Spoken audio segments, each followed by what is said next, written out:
At the wedding, Ethan Hale's secretary called him, saying the client had gotten handsy with her at the dinner table. Fearing Chloe Bennet would get hurt, Ethan abandoned me mid-ceremony and ran off. The guests below erupted in murmurs, all waiting to watch me make a fool of myself. Moments later, I received a text message from Chloe. It was a photo of Ethan holding her in his arms. "See, all I have to do is call, and Ethan comes running." The text read, "So what if you two were having a wedding? I'm the one he's always loved." At the same time, a message from Ethan popped up on my screen. "Chloe's really drunk. I'll get her settled first. Then come back to finish the wedding. Our families arranged this marriage anyway, it's just a formality. Be understanding." Staring at the cold words on my phone, I took a deep breath, glanced toward a corner of the room, and grabbed the wedding officiant's microphone. "Liam Carter, will you marry me?" The man in the corner strode forward, his eyes blazing with intensity. "Yes." The crowd, which had been whispering just moments ago, fell silent as they turned to look at the deep voice. He wore a perfectly tailored custom suit, broad shoulders tapering to a narrow waist. With long, powerful strides, he reached my side. "I've waited years for this, Aurora Reed.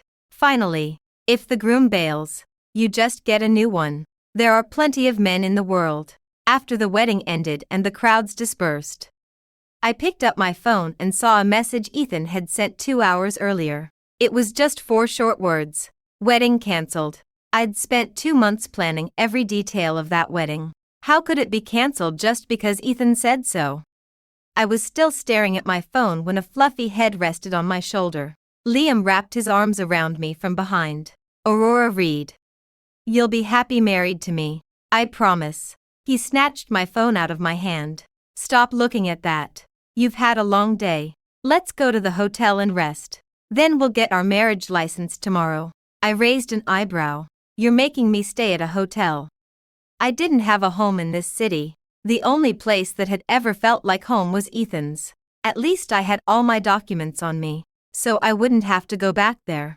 Liam avoided my gaze. "We just had the ceremony. We're not actually married yet, so we shouldn't sleep together." I hadn't expected him to say that, and I couldn't help but laugh. Liam's ears turned bright red, the blush spreading all the way down his neck as he refused to meet my eyes. Curious, I reached out and touched his earlobe, which looked like it might start bleeding at any second. "Don't." He jumped back, his ears turning even redder. "I'll drive you to the hotel." The car ride was silent, save for the sound of our breathing. When we arrived at the hotel, his ears finally returned to their normal color. "I won't walk you up. Get some rest tonight." He was still staring at the ground as he spoke. I'd known Liam since we were kids, and I'd rarely seen him like this. A mischievous thought crossed my mind. I hooked my pinky finger around his, rubbing my thumb gently over his knuckle. "You too." Liam's face turned bright red, and he practically peeled out of the parking lot. Watching him flee, the bad mood I'd been carrying all day finally lifted a little. But I never expected that as soon as I stepped off the elevator, I'd run straight into Ethan and Chloe. Chloe's face was flushed, and she was practically clinging to Ethan. He was supporting her. And when he looked up and saw me, his first reaction was to frown. "What are you doing here?" I couldn't believe how audacious he was.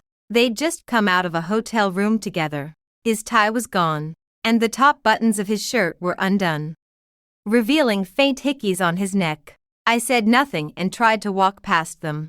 When I didn't answer, Ethan grabbed my wrist roughly. "I asked you a question. What are you doing at a hotel at this hour instead of at home?" For a split second, I almost thought he was worried about me, but the pain in my wrist brought me back to reality. I yanked my hand free. "It's none of your business. I'm your boyfriend, your fiancé." "Of course it's my business." The next second, his anger faded, and he sighed. "Come on, Aurora, don't be mad. Let's go home." I laughed bitterly. I'm being mad. He called himself my boyfriend, yet he was holding another woman in his arms. He called himself my fiancé, yet he'd abandoned me at our wedding for another woman. And now here he was, covered in evidence of their affair. Ethan spoke in a patient, condescending tone.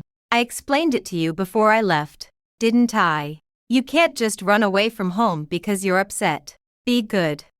Let's go home. His so-called explanation was that he was worried Chloe would get drunk and hurt herself. Chloe's alone with the client. I'm scared they'll get her drunk and something bad will happen. I'll go check on her. I'll be right back. I'd only ever heard people say I'll be right back to their dogs before leaving the house. I'd never heard it used in the middle of a wedding. What did he think I was? What did he think this wedding was? Rage flooded my brain. And I trembled all over. Get out of my sight. Ethan's face darkened. His patience had run out. Aurora Reed. I'm telling you one last time, come home with me. Chloe has a terrible headache from drinking too much. I need you to make her something to cure her hangover. I'd thought he wanted me to come home so he could apologize. I never imagined it was still for Chloe's sake. I stared at him hateful. LLY. 1,000 words stuck in my throat. As we stood there frozen, Chloe, who had been acting drunk just moments ago, spoke up. Aurora, what are you doing here? Everyone kept asking me what I was doing here, but not a single one of them thought they were the ones who shouldn't be here. Ethan, you're being too harsh. Girls don't like it when you're mean. She giggled. If Aurora doesn't want to go home, she doesn't have to. She probably has her own things to do. What else would someone be doing at a hotel besides sleeping? Chloe said it on purpose, trying to make Ethan think the worst. And he fell for it perfectly. His eyes turned cold as he stared at me. Who did you meet here? Before I could shake my head, he snatched the hotel key card out of my hand. I reached for it, but the furious Ethan pushed me hard. Bang! My lower back slammed into the doorknob, sending a sharp pain through my body. I doubled over, clutching my waist, and before I could recover, Ethan dragged me into the room. He threw open every door, yelling, "Where is he?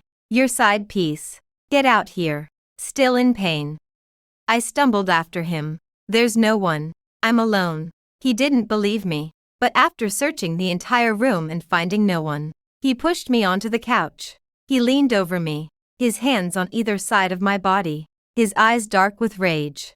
Aurora Reed, if I find out you're cheating on me, you'll regret it. Tears stung my eyes from the pain, but I refused to back down. Oh, I'm counting on it. We'd fought before, but even in our worst arguments, all I had to do was pout and my eyes would water.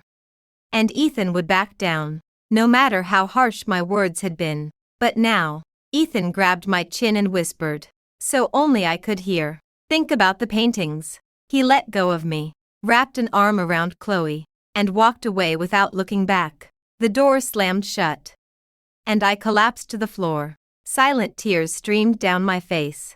Because of what Ethan had said.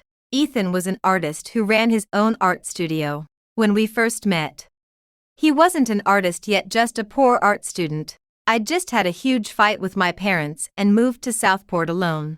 I'd run out of money, and my credit cards had been canceled. To eat, I'd taken a job as a life drawing model. My first client, and my last, was Ethan Hale. We didn't make eye contact the entire time. He was there to paint. I was there to get paid. When the session ended, I was about to leave when I heard things crashing in the studio. Curious, I asked, "What's wrong? Did I pose wrong?" Ethan jumped, then quickly explained he was just mad because he couldn't get the painting right. And he was right, there were problems with the proportions, the colors, the composition. I was bored that day, so I fixed the painting for him. A week later, he excitedly told me his teacher had praised the work and wanted to take him out to dinner. After that, we started talking more and more, and eventually, we started dating. I still helped him fix his paintings when he got stuck, until he became the famous artist everyone knew. When you're in love, everything feels romantic and meaningful. We'd met because of life drawing, so naturally. We'd made plenty of those paintings together during our happiest times. But now, Ethan was using those proof of our love to threaten me. I didn't sleep a wink that night.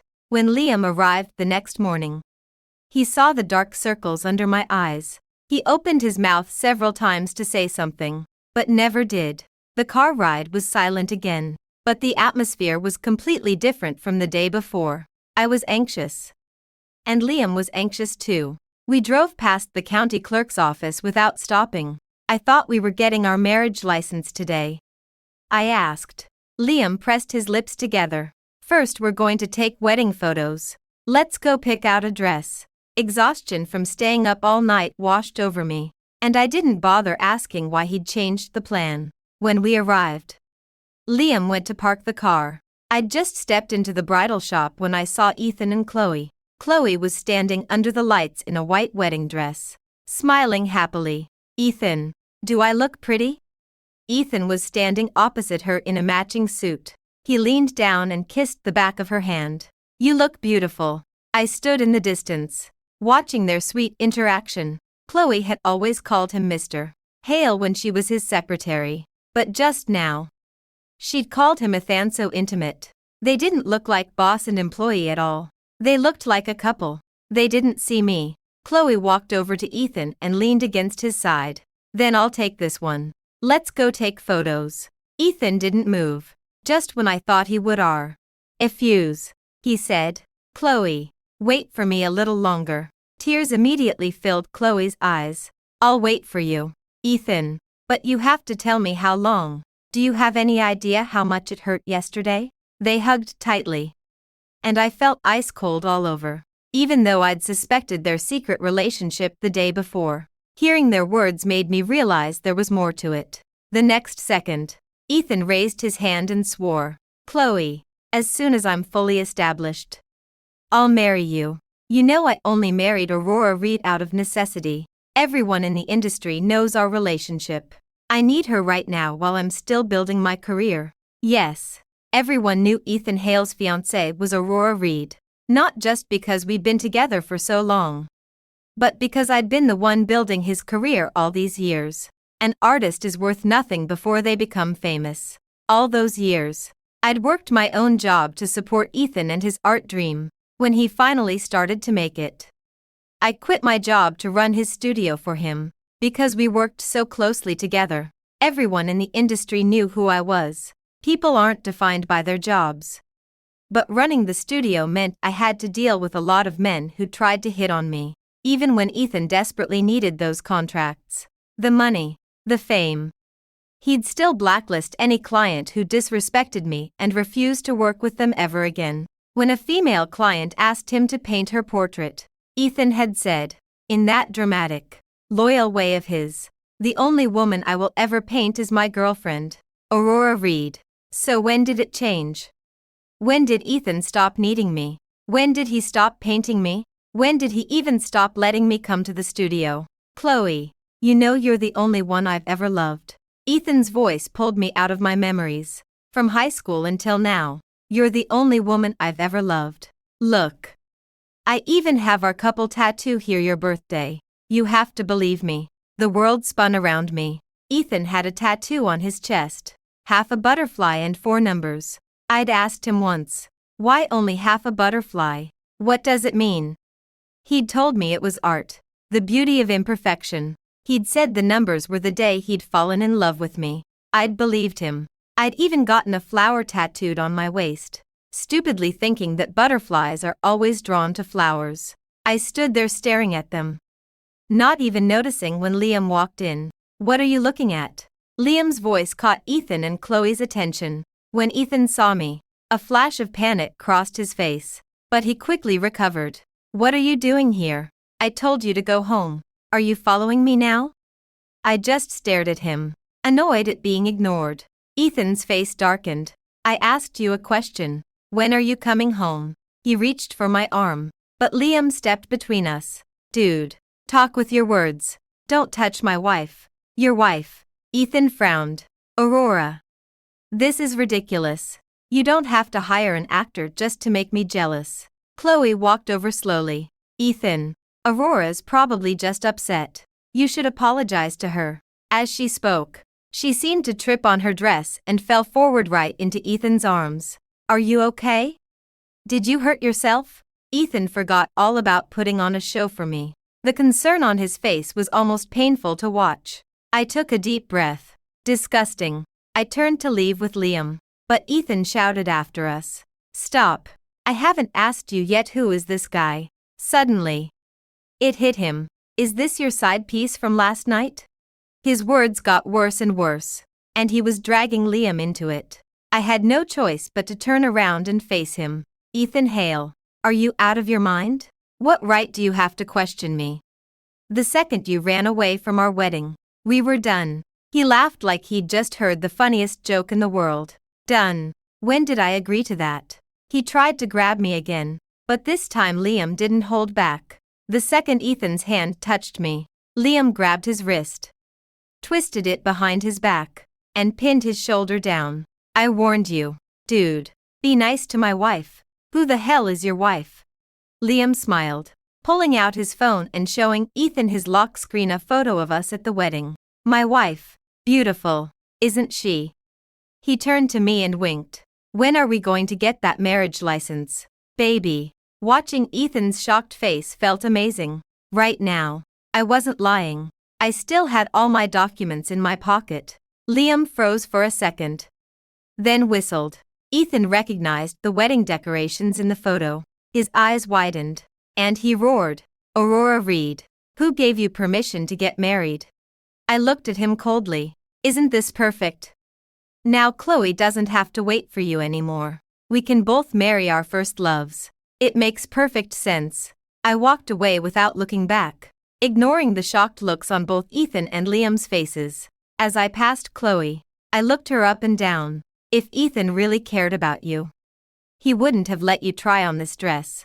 What's that supposed to mean? It's a high-neck dress. You have a large chest and a short neck. It makes you look bulky. If you're taking wedding photos, you should wear something that makes you look pretty. Chloe stared at me intently. Liam ran after me, his eyes wide. What did you mean by that? What do you mean both marry our first loves? At the same time, Ethan shouted from behind us. Aurora Reed. You wait until those paintings are everywhere. A news report flashed across the screen. A studio in Southport had caught fire due to improper fire safety. Fortunately, no one was injured. But all of famous artist Ethan Hale's paintings had been destroyed. I was reading the news when Liam started pestering me again. Come on, tell me. What did you mean yesterday? He was a massive guy, 6'2", but he was acting like an overgrown puppy. If he had a tail, it would have been wagging like a helicopter blade. I laughed and tried to get away from him. Liam pouted, then wrapped his arms around me again. It's okay if you don't tell me. We have the rest of our lives. I'll wait until you're ready. After all, waiting for you is what I do best. Baby. He'd called me baby 100 times before, but this time my face turned red.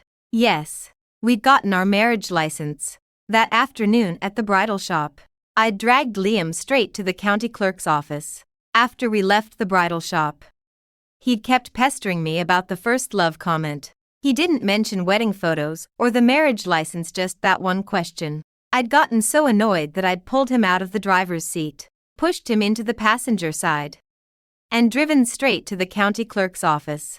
Liam had stared at the building in confusion. What are we doing here? I rolled my eyes. Legally tie the knot with you.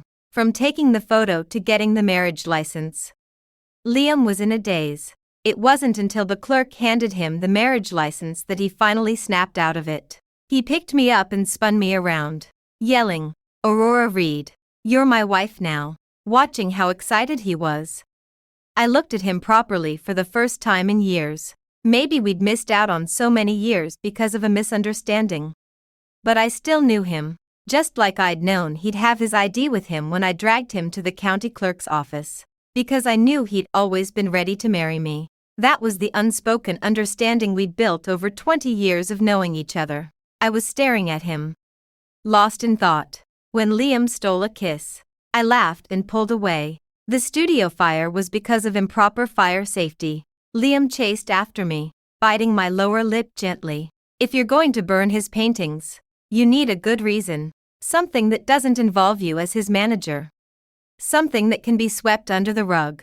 Fire safety is the perfect excuse. The day Ethan had threatened me, I'd arranged for someone to set fire to his studio. All the paintings he'd used to threaten me were gone forever. Ethan had called me later to accuse me.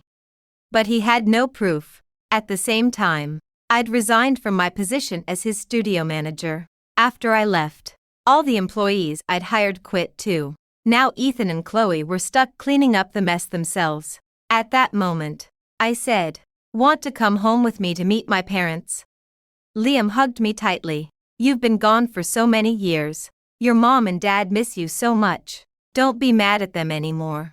It's not just about them," I said, pulling away to pack my bags. My family lived in Kingston. I'd had a huge fight with my parents after high school and moved to Southport. It had been years, and I'd missed them terribly. We arrived at my parents' house the next afternoon. The second they saw me, their eyes filled with tears. After we'd caught up, I told them I'd married Liam. We'd been childhood sweethearts, and our parents had known each other forever. My mom took my hand and said, "Liam's such a good boy. He's waited for you all these years." Liam coughed awkwardly and looked away. After spending these days with him, I knew how he felt about me. But there was one question that had been bugging me. "Liam, didn't you say you only thought of me as a sister?"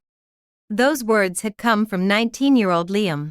He was a year older than me. When I was a senior in high school, he was already a freshman in college. He'd come home for winter break and was hanging out with his friends. One of them had asked if he liked me. And that's what he'd said. Because of those words, I'd refused to go to the college my parents had chosen for meth, same college Liam went to. The man who'd crushed my first love. There was a party going on at the house. And it was loud. Liam didn't hear me. He leaned down. "What did you say?" Looking at his pale, almost translucent earlobe, I blew on it gently. "Hey." His face turned bright red. He was about to say something when a deep voice from behind interrupted him. "Aurora Reed. What are you doing here?" Ethan strode toward us, completely ignoring Chloe, who was running to catch up.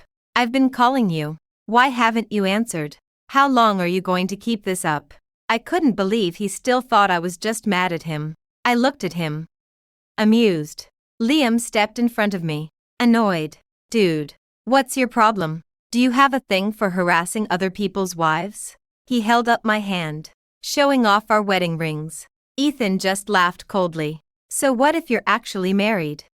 "She's just throwing a fit to get back at me." Even Ethan didn't notice how unconvincing he sounded.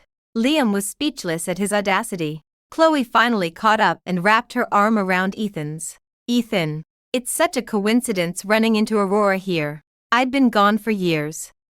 And to celebrate our wedding, our two families had thrown a huge party and invited all the local elites. Ethan shouldn't have been able to get in." Liam and I exchanged a look and said nothing. Ethan, however, took Chloe's comment as an opportunity to confront me. "Aurora, what are you doing here? Did he bring you? When did you become such a gold digger?" I burst out laughing, drawing everyone's attention. Mr. Harrison, who'd been standing nearby, saw us and walked over with a glass of champagne. "Aurora, Liam, I'm so happy for you too. I've been waiting for this day." Mr. Harrison was a legendary artist who'd helped me a lot during my years in Southport. He'd helped Ethan a lot too. Ethan looked shocked when he saw Mr. Harrison. After the studio fire, Ethan had spent all his savings rebuilding it and was now flat broke. To make matters worse, Mr. Harrison had released a statement saying he'd never taken Ethan on as a student they'd only met once. Mr. Harrison had given Ethan a few lessons as a favor to my family. After that, Ethan had lied and told everyone he was Mr. Harrison's protege. It was Mr. Harrison's reputation that had made Ethan famous overnight. But with Mr. Harrison's statement cutting all ties, Ethan stopped getting commissions entirely. His work fell into obscurity again. He'd spent all his savings rebuilding the studio, and he was desperate to get back in Mr. Harrison's good graces. He'd pulled every string he could just to find out Mr. Harrison would be at this party. And now, the man he'd been dying to meet was greeting his ex-girlfriend like an old friend. I glanced at the stunned Ethan and hugged Mr. Harrison gently. "Thank you for everything, mentor." Mr. Harrison smiled and shook his head. "You're my first student. Of course I'd help you. I'm just glad everything worked out in the end. Ethan stared, dumbfounded. Mr. Harrison. You. Mr. Harrison heard Ethan's voice but didn't even glance at him. He patted our hands and walked off to greet other guests. A waiter walked by with a tray of drinks, and Liam stopped him. Can I help you? Sir. Ma'am. Liam was practically beaming with pride. Bring her something with less alcohol. Please. The waiter nodded and handed me a glass of champagne. The waiters all worked for our family's businesses and recognized both of us. I rolled my eyes at Liam's cocky behavior and playfully hit his arm. Ethan was frozen in place. Sir. Ma'am. Liam turned to him, grinning. Yes. You called. I pinched him. He'd gotten so much more of a smartass over the years. That's impossible. Ethan shook his head in disbelief. You told me your parents were farmers. I glanced at the backyard, where my parents had planted a huge vegetable garden. Well, technically. He wasn't wrong. All those contracts at the company. I nodded. They were all my connections. Mr. Harrison. I laughed. You really think your mediocre painting would have gotten his attention? Don't make me laugh. You're just a hack painter with no talent and no work ethic. Ethan stood there, completely frozen. My parents finished their speech and invited us up to the stage to say a few words. As we walked past Ethan, I reminded him of a simple fact. Ethan. I don't need to dig for gold. I am the gold. Chloe was also stunned, but she found her voice and snapped at me. Aurora Reed. What are you so proud of? You jumped right into a rebound relationship. You have no shame. Better than being a backup lover who'll never get promoted. I said sweetly. I ignored them and walked onto the stage hand in hand with Liam. The screen behind us switched to our wedding photos. They were cheesy, but Liam had insisted on them. We thanked everyone for coming. Just as we were finishing our speech, Ethan's voice rang out from the crowd. Aurora. I'm sorry. He pushed through the crowd and ran toward the stage. I know I was wrong. I'll change. We've been together for so long. How can you just throw me away like that? What about our business? Our home? There were tears in his eyes. And maybe a little bit of real regret. But most of it was just an act. He was trying to tie his identity to mine, even if we were never together again. Whenever people mentioned Ethan Hale, they'd think of the Reed family's ex-in-law. It would give him free publicity. Clever bastard. I looked at him with disgust, signaled for security, and had him thrown out.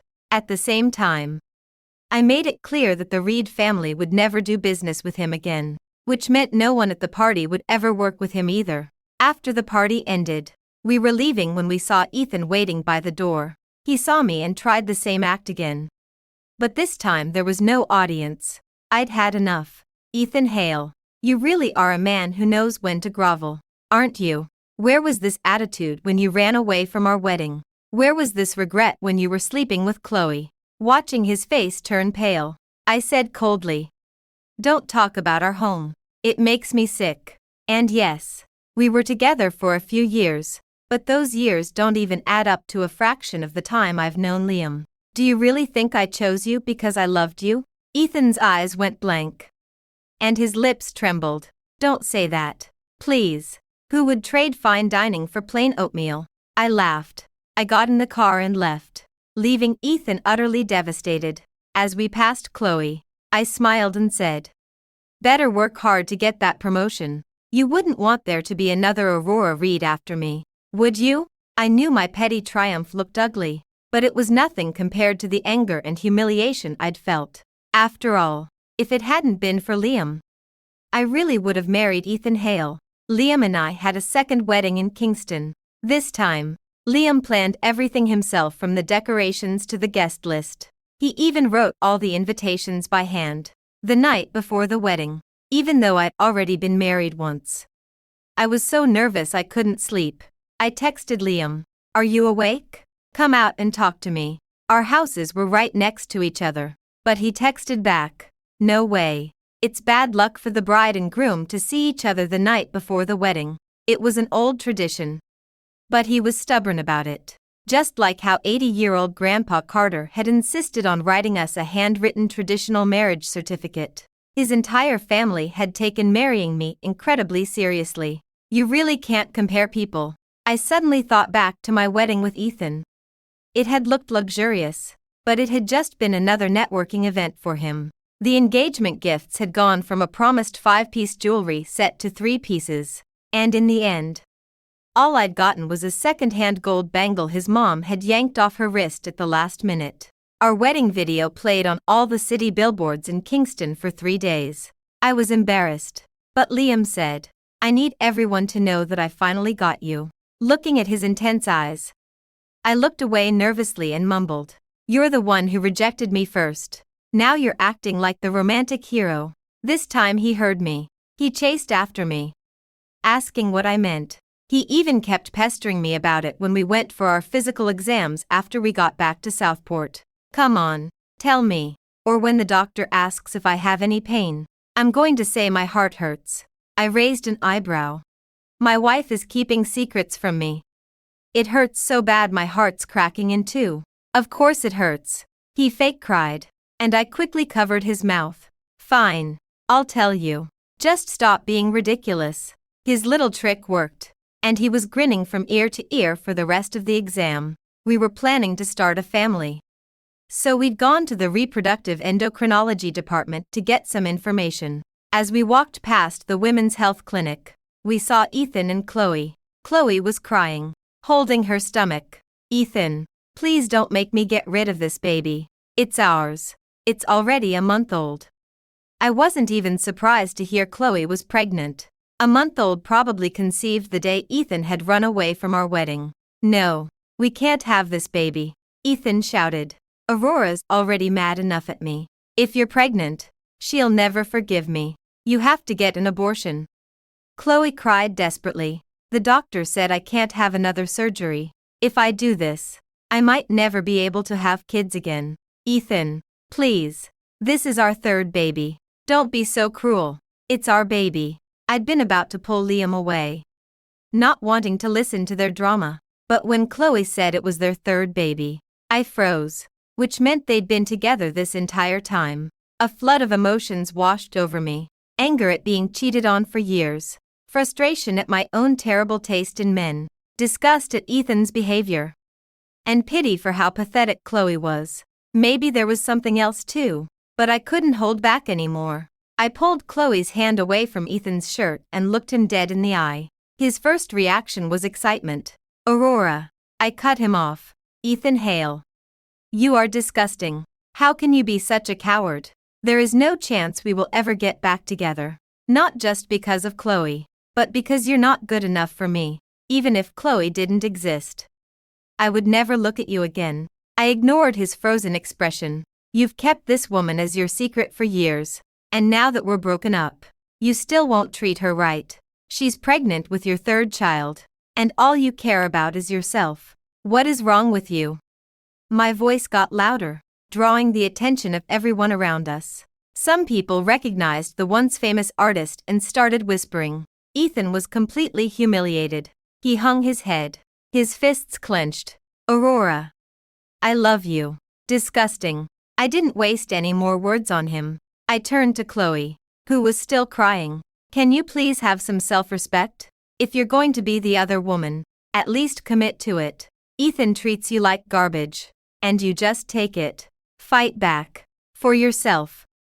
If not for your baby." Women always lose themselves in love. I'd been lucky enough to find my way out. But even though Chloe had hurt me, I couldn't help but feel sorry for her. She was hateful, but she was also tragic. Chloe stared at me in shock.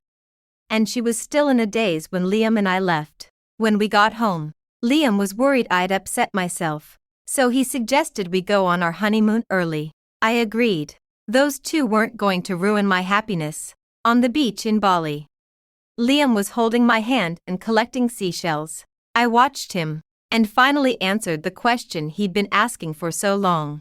"Liam, I was the one who liked you first." He froze mid-motion, then stood up abruptly. "What?" I told him about what he'd said to his friends when he was 19. "You said you only thought of me as a sister." I couldn't accept that. I didn't want a brother. Liam stood there, stunned. After a long moment, he said, "How did this happen?" He explained that my parents had been at his house that day. His parents knew he liked me, but I was in my senior year of high school, and it was a critical time. If your parents had found out I liked you, they would have never let me see you again, not even to tutor you. I stood there, kicking myself for the misunderstanding. My eyes filled with tears. I should have asked you. Neither of us did anything wrong. Teenage hearts are just complicated, Liam said, rubbing the back of my neck gently. It's okay, Aurora. The journey doesn't matter as long as we end up together. I buried my face in his chest. Yeah, our honeymoon was supposed to last a month, but we had to cut it short after I started throwing up 2 weeks in. I was pregnant when we got home. The security guard handed us a cardboard box. A tall, thin man dropped this off about 2 weeks ago. The security footage showed it was Ethan. Inside the box was a painting of me reading on the couch, next to his signature. It said, "I'm sorry." Liam told me Ethan had been arrested. I looked at him, confused. Chloe refused to get the abortion and stole the last of the money from his failing company. Ethan found out the day she was supposed to leave the country. He ran her over with his car. She and the baby had died instantly. Ethan had been arrested and charged with murder. This is probably the last thing he did before he turned himself in. What do you want to do with it? I felt nothing when I heard the news. I looked at the painting for a second, then waved my hand dismissively. Burn it. Our kid is going to grow up to be an upstanding, law-abiding citizen. We can't have garbage like this in the house. Liam's tense shoulders relaxed. You got it. He rushed off to arrange to have the painting burned. I picked up the phone and called the florist, asking them to leave a bouquet of flowers on Chloe's grave. It was the least I could do.